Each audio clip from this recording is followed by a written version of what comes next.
வணக்கம் அன்பர்களே.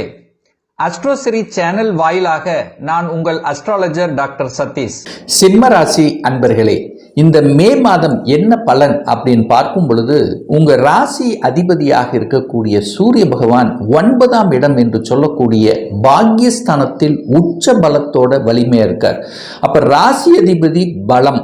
சரி, அதே சமயத்தில் இந்த சூரியனுடைய பெயர்ச்சி 14ஆம் தேதி நடக்குது. அதாவது மே மாதம் 14ஆம் தேதி 10ஆம் இடத்துக்கு போறார். அப்ப 10ஆம் இடத்துக்கு ராசி அதிபதி போனாலும் அங்கே திக்பலத்தோட வலிமையா தான் இருக்க போறார்.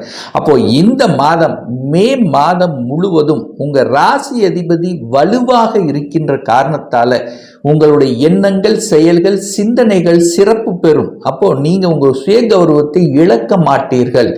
தன்னம்பிக்கைக்குரிய கிரகம் தான் அந்த சூரியன். இப்போ உச்ச பலமா இருக்கு. அப்ப எதையும் பார்த்துக்கலாம், எதையும் சாதிக்கலாம் என்கின்ற துணிச்சல் வரக்கூடிய ஒரு அற்புதமான ஒரு மாதம் தான் இந்த மே மாதம் அப்படின்னு சொல்லுவேன். ஆனா உங்களுக்கு இப்போ அஷ்டம சனி ஓடிக்கொண்டிருக்கிறது இந்த சிம்மராசி என்பர்கள். ஸோ அஷ்டம சனி இருக்கும்போது ஏதாவது ஒரு தொந்தரவு ஏற்படுத்தி விடுமோ என்கின்ற ஐயப்பாடு நிறைய பேருக்கு இருக்கும். அப்படி ஒன்றும் பெரிய பாதிப்பை கொடுக்காது. யாருக்கு கொடுக்காது? யாருக்கு கொடுக்கும்? சந்திரன் யாருக்கு வீக்காக இருக்கிறதோ, சந்திரன் தேய்பிரை சந்திரனாக இருக்கிறதோ, ஸோ அவர்களுக்கு கொஞ்சம் வீக்காக இருக்கக்கூடிய தன்மை இருக்கும். ஏன்னா மனம் மட்டும் பாதிக்கும். மனம் ஒரு தெளிவில்லாத தன்மையை கொடுக்கும். அதே சமயத்தில் 6ஆம் அதிபதி, 8ஆம் அதிபதி, 12ஆம் அதிபதிகளுடைய தசா, அதாவது அவர்களுடன் இணைந்து அல்லது அவர்களுடைய தசாபுத்தி நடக்கும்போது இந்த சிம்மராசி என்பவர்கள் கொஞ்சம் கவனம், எச்சரிக்கை, தொழில், வேலை, வியாபாரம், குடும்பம், கடன், இந்த மாதிரி எல்லா விஷயத்திலும் கொஞ்சம் எச்சரிக்கையோடு இருக்கணுங்கிறது தான் அமைப்பு.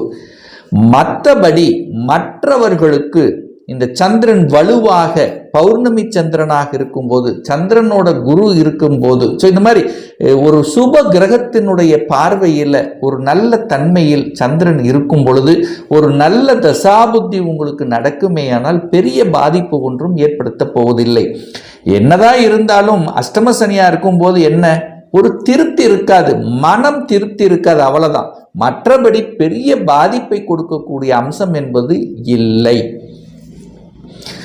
தன ரீதியாக நமக்கு எப்படி இருக்கும் அப்படின்னு பார்க்கும் பொழுது, இந்த தனத்துக்கு காரக கிரகம் என்று சொல்லக்கூடிய குரு பகவான் 11ஆம் இடத்துக்கு பயிற்சி ஆகிறார். லாபஸ்தானத்துக்கு போகிறார். 5க்குரியவன் 11ஆம் இடத்துக்கு.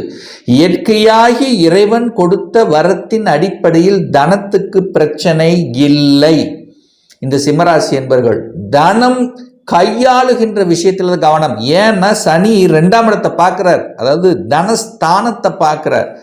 அப்ப தனஸ்தானத்தை பார்க்கும் பொழுது தனம் கையாளுகின்ற விஷயத்தில் சில குழப்பங்கள், சில தன்மைகள் கொடுக்கக்கூடிய அமைப்பு இருக்கிறதுனால கொஞ்சம் எச்சரிக்கையோடு இருக்கணும். ஏன்னா மனம் பாதிக்கப்படக்கூடிய சிம்மராசி என்பர்கள் மனம் தெளிவில்லாமல் இருக்கக்கூடிய சில சமயத்தில் பார்த்தீங்கன்னா பணத்தை யாருக்காவது கொடுத்து விட்டு அதுக்கப்புறம் அதை எங்கேயாவது லாக் ஆகுது, அதை பணத்தை நினைச்ச ஒரு வருத்தம், அல்லது குடும்பத்தை நினைச்ச ஒரு வருத்தம், அல்லது எதையாவது பேசி விட்டுட்டு கொடுக்க, அதாவது வாக்கு விஷயத்தில் எதையாவது ஒன்று கொடுத்துட்டு அதுக்கப்புறம் அதை கஷ்டப்படுத்துவது. ஸோ இந்த மாதிரியான தன்மைகள் இருக்கின்ற காரணத்தால் அந்த விஷயத்தில் கவனம். ஸோ எந்த விஷயத்தில் கவனம் சிம்மராசி என்பர்கள்? நிச்சயமாக குடும்பம் விட்டு கொடுத்து தான் செல்லணும். ஏன்னா சனி எங்கே பார்க்கிறாரோ, சனி என்பது சிம்மராசி என்பவர்களுக்கு 6க்குரியவன். கடன், நோய், எதிர்ப்பு, பகை, வம்பு, வழக்கை கொடுக்கக்கூடியவன் அந்த சனி. அந்த சனி பகவான் இப்போ 8ஆம் இடத்துல போய் அட்டமஸ்தானத்தில் உட்கார்ந்துருக்கார். கடனை வளர்ப்பேன் அப்படின்னு சொல்லுது. அப்போ கடன் விஷயத்தில் கவனமாக இருக்கணும். ஹெல்த் சம்பந்தப்பட்ட விஷயத்தில் கவனமாக இருக்கணும். எதிர்ப்பு, பகை, வம்பு, வழக்கு இந்த மாதிரி விஷயத்துக்கு போகவே கூடாது என்பதை ஆழமாக மனதில் பதிய வைத்து கொண்டாலே போதும். பாசிட்டிவ் எண்ணங்களை விதைத்து கொள்ளுங்கள். மற்றபடி உங்களுக்கு பெரிய பாதிப்பை ஏற்படுத்த போவதில்லை. 3ஆம் இடத்தை குரு பார்க்க போறார். முயற்சி ஸ்தானம் வலுவாக இருக்க போகிறது. தைரிய வீரியத்துடன் செயல்படக்கூடிய தன்மை இருக்கின்ற காரணத்தால நிச்சயமாக நார்மலாகவே சிம்மராசி என்பவர்கள் எதையும் பார்த்துக்கலாம் என்கின்ற உத்வேகத்துடைய ராசி அல்லவா. அதனால நீங்கள் கவலைப்பட வேண்டிய அவசியம் இல்லை.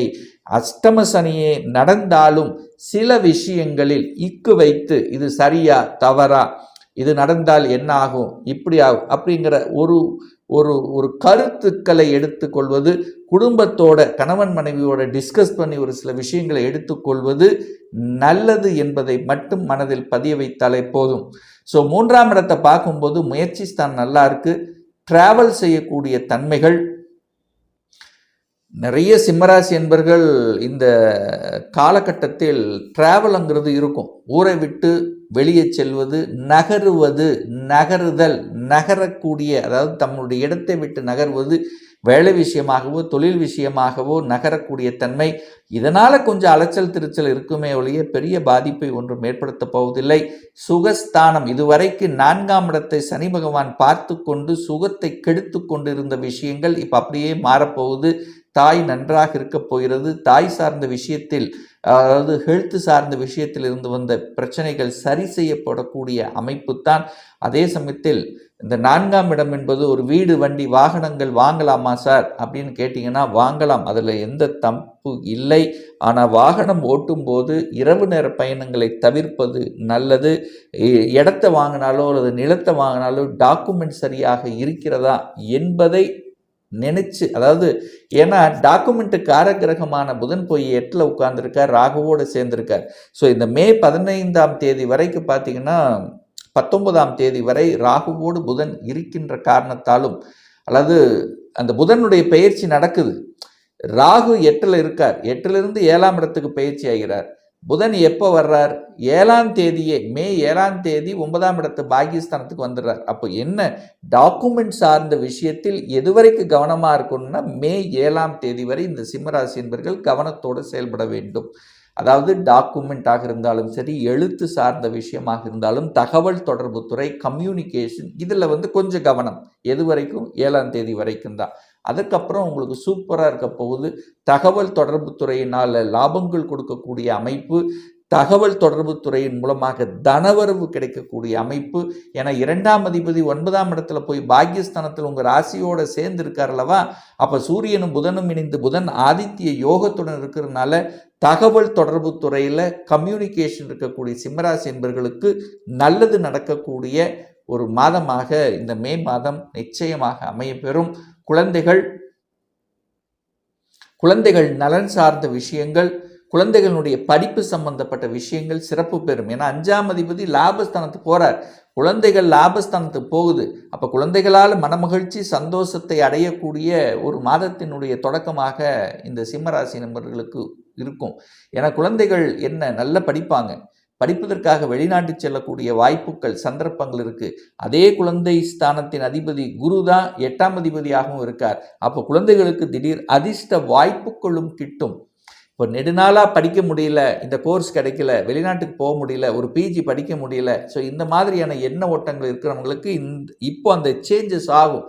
படிச்சிடலாம், போயிடலாம், வெற்றி பெறலாம், எக்ஸாம் எழுதலாம், ஜெயிக்கலாம் அப்படிங்கிற தன்னம்பிக்கை கொடுக்கக்கூடிய ஒரு மாதமாக இந்த மே மாதத்தை சொல்லலாம். கடன் விஷயத்தில் மட்டும் கடனை வளர்ப்பேன் அப்படின்னு சொல்றது. ஏன்னா 6க்குரியவன் 8ல் போய் உட்கார்ந்துருக்காரே, கடன் உண்டு, எதிர்ப்பு உண்டு, பகை உண்டு, இதெல்லாம் கவனமாக இருக்கணும். 6க்குரியவன் 8ல் போய் உட்கார்ந்துருக்கார். அப்போ 6, 8 காம்பினேஷன் வரும் பொழுதே நமக்கு ஒரு மாதிரி, அதாவது என்ன சொல்றது, ஒரு வலி வேதனைகளை கொடுக்கக்கூடிய அமைப்பாக மாறிவிடும். நிறைய சிம்மராசி என்பர்கள் கால் சார்ந்த விஷயங்கள், கால் வலி, மூட்டு வலி, ஸோ இந்த மாதிரி வலிகள் கொடுக்கக்கூடிய தன்மைங்கிறது இருக்கும், நிச்சயமாக இருக்கும். அதுவும் குறிப்பாக யாருக்கெல்லாம் சிம்மராசி என்பர்கள் சனி புத்தி நடக்கிறதோ, சனி புத்திநாதன் நடக்கும்போது நிச்சயமாக அந்த தன்மையை கொடுக்கும். கடன் விஷயத்தில், எதிர்ப்பு விஷயத்தில், வம்பு வழக்கு விஷயத்தில், கோர்ட்டு கேஸ் விஷயம், இதெல்லாம் போகவே கூடாது. யாருக்கெல்லாம் சனி புத்தி நடக்கிறதோ சிம்மராசி என்பர்கள் நிச்சயமாக போகக்கூடாது. கடனை வளர்க்கும், கடன் சார்ந்த விஷயத்தில் கவனமாக இருக்கணும். சொந்த தொழில் போகணுங்கிற எண்ணம் வந்துச்சுன்னா கொஞ்சம் நிறுத்தி வைக்கணும் இந்த சிம்மராசி என்பர்கள். அதுவும் குறிப்பாக சனி புத்தி நடக்குமேயானால் கண்டிப்பாக போகக்கூடாது. மற்ற புத்திகள் நல்ல புத்தி நடக்கும்போது பெரிய பாதிப்பு ஒன்றும் கொடுக்க போவது இல்லை. திருமணம் நடக்குமா? நிறைய பேர் கேட்கக்கூடிய கேள்வி, அஷ்டம சனி வந்து விட்டது, நமக்கு திருமண பாக்கியம் கிடைக்குமா, அந்த திருமணத்தில் தடை ஏதும் உண்டா அப்படின்லாம் கேள்வி வரும். 7க்குரியவன் 8ல், தனக்கு 2ல் திடீர் திருமணம் நடக்கும். திருமணம் நடப்பதற்கு எந்த தடை இல்லை. குருவும் 11ஆம் இடத்துல உட்கார்ந்துருக்கார், முயற்சி ஸ்தானத்தில் இருக்கார். 7ஆம் இடத்தையே குரு பார்க்கிறார்.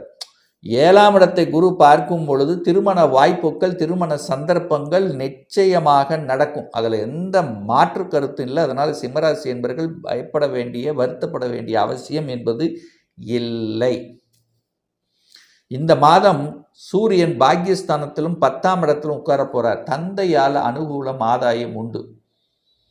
தந்தையின் தொழிலை எடுத்து வருபவர்களுக்கு லாபம் உண்டு. அரசின் மூலமாக அனுகூலங்கள், அரசியல்வாதிகளுக்கு லாபங்கள், புதிய புதிய கௌரவ பதவிகள், ப்ரமோஷன் கிடைக்கக்கூடிய வாய்ப்புகள், இடமாற்றங்கள், இதெல்லாமே நல்லபடியாக இருக்கக்கூடிய ஒரு நல்ல மாதம்தான். அதனால் நீங்கள் சிம்மராசி என்பவர்கள் இந்த மாதம் எழுச்சியை கொடுக்கக்கூடிய, நல்ல நல்ல மாற்றங்களை சந்திக்கக்கூடிய, திருப்பங்களை சந்திக்கக்கூடிய ஒரு மாற்றத்தின் தொடக்கமாகவே இந்த மே மாதம் நிச்சயமாக அமையப்பெறும். இதில் எந்தவித மாற்று கருத்தும் கிடையாது. ஒரு பர்சனல் கன்சல்டேஷன் எடுத்துக்கணும், சுயஜாதகம் பார்க்கணும் என்று விருப்பமுடைய அன்பர்கள் டிஸ்பிளே தெரியக்கூடிய நம்பருக்கு வாட்ஸ்அப் மூலியமாகவோ ஃபோன் கால் மூலியமாகவோ தொடர்பு கொண்டு நேரடியாகவோ அல்லது ஆன்லைன் மூலமாகவோ கன்சல்டேஷன் எடுத்துக்கலாம். நம்முடைய அலுவலகம் கோயம்புத்தூரில் அமைந்துள்ளது. அதாவது கோயம்புத்தூரிலிருந்து மேட்டுப்பாளையம் செல்லும் வழியில் வெள்ளக்கிணர் பிரிவு அருகில், அதாவது அன்னபூர்ணா ஹோட்டலுக்கு அருகில் அமைந்துள்ளது. பிரியர் அப்பாயின்மெண்ட் வாங்கிட்டு நேரடியாக கன்சல்டேஷன் எடுத்துக்கலாம். ஆன்லைன் மூலம் கன்சல்டேஷன் எடுத்துக்கிறவங்க உங்களுடைய பெயர், உங்களுடைய தற்போது வசிக்கும் இடத்தை வாட்ஸ்அப்பில் குறிப்பிட்டு ஆன்லைன் மூலமாகவும் கன்சல்டேஷன் எடுத்துக்கலாம். நிச்சயமாக இந்த பதிவு ஏதாவது ஒரு ரூபத்தில் உங்களுக்கு யூஸ்ஃபுல்லாக இருக்குங்கிறதுல எந்தவித மாற்று கருத்தும் கிடையாது.